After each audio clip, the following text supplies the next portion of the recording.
The summer before my senior year in high school, my family and I were going on a cruise. In order to get to the cruise ship, we had to fly to Chicago and then fly to Florida from there.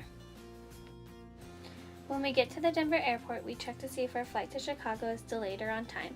Of course, like always, it was delayed due to a thunderstorm in Chicago.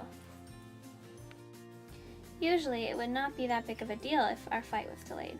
However, since we were supposed to catch a connecting flight in Chicago to Florida, my parents were kind of freaking out. When we finally arrived in Chicago 2 hours later than expected, we weren't all that surprised to find out that our flight to Florida had already left. The bad part? There were no more flights to Florida until the next morning when we were supposed to be boarding the cruise ship. While my dad was busy yelling at the flight attendant in the airport about how we missed our flight, my mom was on her laptop, trying to find a way for us to get to Florida before our cruise ship departed. Luckily, she found that if we fly to Texas at 11 p.m., there's a flight to Florida the next morning at 5 a.m. Unfortunately, that is what we had to end up doing.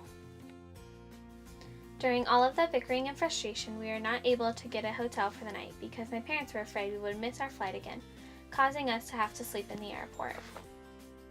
The next morning, we departed on our flight from Texas to Florida and ended up making it to the port where our cruise ship was supposed to depart. That was definitely the most stressful start of a vacation I have ever experienced.